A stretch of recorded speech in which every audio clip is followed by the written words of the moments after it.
Baik, Assalamualaikum warahmatullahi wabarakatuh. Alhamdulillahirrabbilalamin. Pada kesempatan kali ini, kami dari kelompok 6 dengan mata kuliah penelitian hasil pembelajaran akan menjelaskan mengenai teknik pengujian reliabilitas instrumen penilaian hasil belajar. Di sini kami beranggotakan yang pertama Solihuddin dengan NPM 220010111098 dan ada Sofia Ananda Putri Awalia dengan NPM 220010111211 dan yang terakhir ada Sofi Umami dengan NPM 220010111087. Baik, sebelum memulai jalannya diskusi pada hari ini, marilah kita awali dengan bacaan basmalah agar ilmu yang kita sampaikan nantinya dapat bermanfaat untuk kita semua. Bismillahirrahmanirrahim.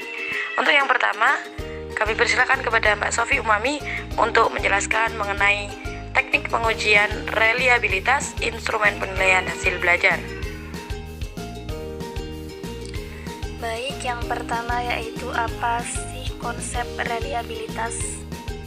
Nah, jadi reliabilitas ini adalah kestabilan skor yang diperoleh orang yang sama ketika diuji ulang dengan tes yang sama, tapi pada situasi yang berbeda.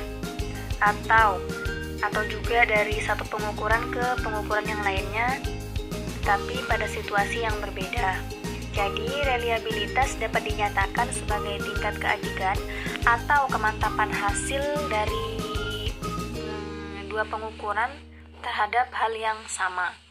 Hasil pengukuran itu diharapkan akan sama apabila pengukuran itu diulangi kembali.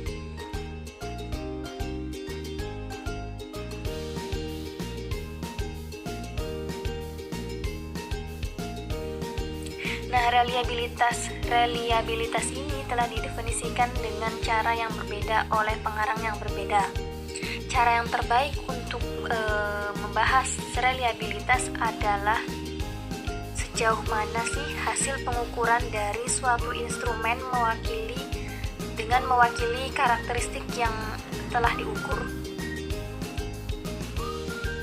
Sebagai contoh, reliabilitas didefinisikan seberapa besar konsistensi skor tes yang dicapai oleh peserta tes pada pengujian ulang.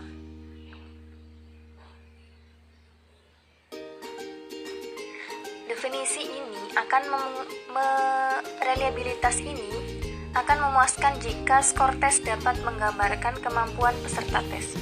Jika tidak, maka skor tes tidak sistematis, tidak dapat diulangi, atau tidak terikat. Kemudian selanjutnya model umum reliabilitas.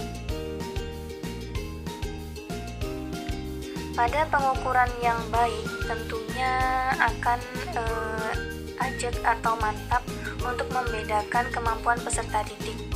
Misalnya, melatih lebih pintar daripada mawar.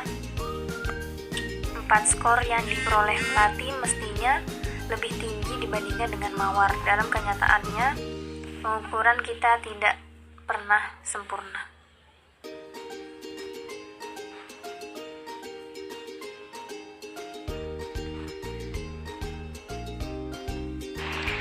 Kemudian model umum reliabilitas ini ada 3. Yang pertama observer test score atau skor amatan, yaitu yang sering disebut dengan skor perolehan. Kemudian ada true score atau skor yang sebenarnya, yaitu skor yang sesuai dengan kemampuan peserta tes yang sebenarnya dan kesalahan pengukuran. Kemudian yang terakhir ada error of measurement, yaitu faktor-faktor yang mempengaruhi ketidakajikan suatu pengukuran adalah situasi yang mempengaruhi perolehan skor. Macam-macam reliabilitas. Yang pertama, koefisiensi stabilitas. Yang kedua, koefisien ekuivalen. Yang ketiga, reliabilitas instrumen.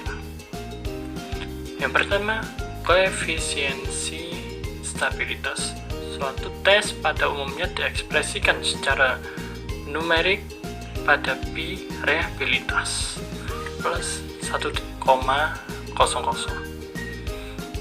Koefisien tinggi menunjukkan bentuk koefisien yang besarnya min 1,00. Reliabilitas tinggi. Sebaliknya, jika koefisien suatu skor rendah, maka reliabilitas tes rendah. Jika suatu reliabilitas semua sempurna, berarti koefisien reliabilitas tersebut plus 1,00. Harapannya, koefisien reliabilitas bersifat positif. Yang kedua, koefisien ekuivalen menggambarkan bentuk konsistensi alternatif yang dapat menunjukkan variasi skor yang terjadi dari bentuk tes satu dengan bentuk lainnya. Jika terpilih baik dan setiap set menggambarkan ranah yang setara, maka penggambaran tersebut mestinya benar. Yang ketiga, reliabilitas instrumen. Ada beberapa formula untuk mengestimasi reliabilitas dengan metode belah dua, antara lain rumus Farman-Brown, rumus Flanagan, dan rumus Rowland.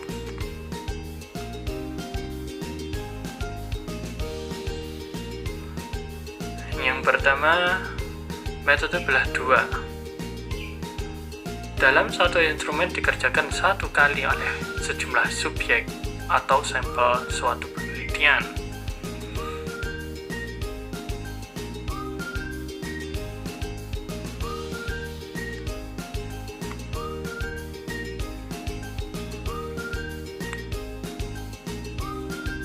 Baik, untuk selanjutnya yakni mengenai rumus-rumus dalam teknik pengujian reliabilitas instrumen penilaian hasil belajar.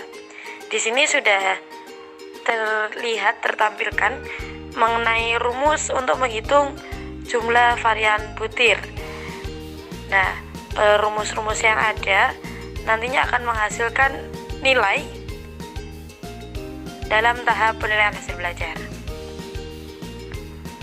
Untuk selanjutnya yakni pengujian reliabilitas di atas dilakukan terhadap 15 mahasiswa dengan tingkat signifikasi 5% dan derajat kebebasan N-2 atau 15-2, sehingga diperoleh nilai koefisiensi masing-masing variabel lebih besar dari minimal menurut ketentuan yang dikemukakan oleh Hare, Anderson, Tatam, dan Black, yaitu sebesar 0,70 atau dengan kata lain dihitung lebih dari 0,70. Dengan demikian, dapat diartikan bahwa pernyataan-pernyataan dalam kuesioner beberapa kali pun dinyatakan kepada responden akan menghasilkan hasil ukur yang sama. Baik, demikianlah presentasi dari kelompok kami mengenai teknik pengujian reliabilitas instrumen penilaian hasil belajar. Kami menyadari masih banyak kekurangan yang ada dari kelompok kami. Oleh karena itu, mohon maaf yang sebesar-besarnya. Karena al-insan mahalul khota'an nisyan. Syukran ala ihtimam minkum wal afu minkum. Wassalamualaikum warahmatullahi wabarakatuh.